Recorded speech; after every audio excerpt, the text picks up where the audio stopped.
Hello viewers, আসসালামু আলাইকুম। আমি আজকে বেগুন বড়া করে দেখাবো। এর জন্য আমি একটি বেগুন এই মতো করে কেটে নিয়েছি। খুব বেশি পাতলা বা ভারী করে কাটা যাবে না, একটু ভারী করতে হবে যেন ভেঙে না যায়। একটু হালকা ভারী করে কেটে নিতে হবে।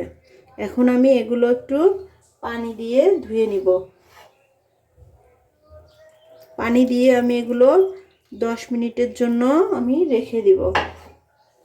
পানি দিয়ে এরকম করে 10 মিনিটের জন্য রেখে দিলে তেল অনেকটা কম লেগে যায়। এর জন্য আমি এগুলো 10 মিনিটের জন্য রেখে দিব, পানির মধ্যে রেখে দিব। খুব তেল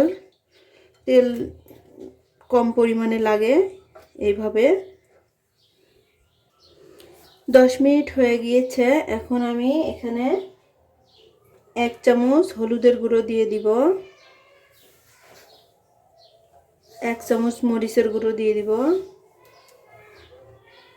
হাফ চামচ ধনিয়া গুঁড়ো দিয়ে দিব, 1 চামচ লবণ দিয়ে দিব। সব শেষে আমি 1 চামচ চিনি দিয়ে দিব। চিনিটা অবশ্যই দিবেন। চিনিটা দিলে বেগুন ভাজিগুলো অনেক সফট হয়, নরম হয়।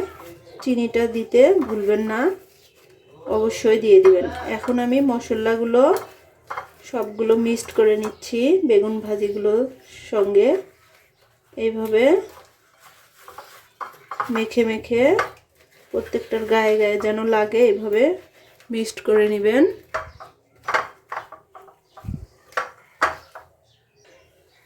বন্ধুরা, দেখতে পাচ্ছেন আমার বেগুন ভাজাগুলো মিক্সড করা হয়ে গিয়েছে। এখন আমি ভেজে নেব এগুলো।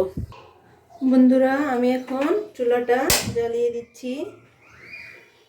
চুলায় একটি ফ্রাই প্যান বসিয়ে নিয়েছি। ফ্রাই প্যানটা গরম হওয়া পর্যন্ত একটু অপেক্ষা করব। ফ্রাই প্যানটা গরম হয়েছে। এবার আমি হাফ কাপ পরিমাণ তেল দিয়ে নিব। তেলটা ভালো মতো করে গরম করে নিতে হবে। বেশি গরম না হলে বেগুন ভাজিটা ভালো হবে না। তেলটা গরম হয়ে এসেছে। এখন আমি এক এক করে সবগুলো বেগুন বড়া দিয়ে দিব।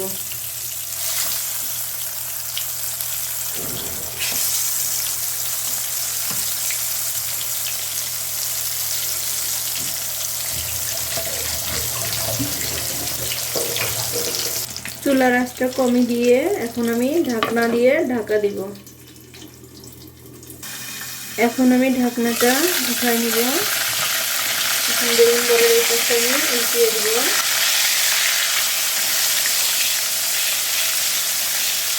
খুব বেশি জাল দেওয়া যাবে না, হালকা জালে এটি ভাজতে হবে।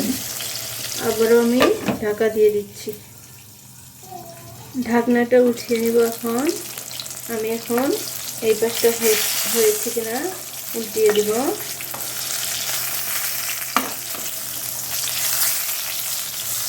আমার বেগুন ভাজিগুলো হয়ে গেছে প্রায়। আমি আর সামান্য একটু ভেজে নামিয়ে নিব।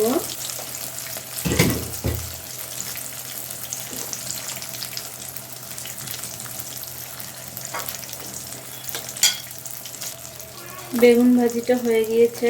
এখন আমি নামিয়ে নিব।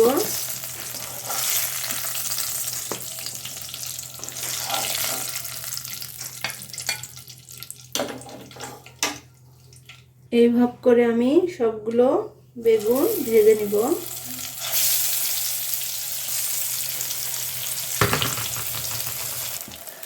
হয়ে গেল আমার সবগুলো বেগুন বড়া।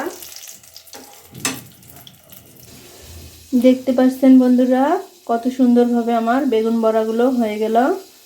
এখন এটা গরম গরম ভাতের সাথে খেয়ে নেবেন এবং বাসায় ট্রাই করে দেখবেন। এভাবে বেগুন ভাজি করে দেখে আমাকে কমেন্ট করে জানাবেন কেমন হয়েছে। ভিডিওটি ভালো লাগলে অবশ্যই লাইক, কমেন্ট, শেয়ার করবেন এবং সাবস্ক্রাইব করতে ভুলবেন না।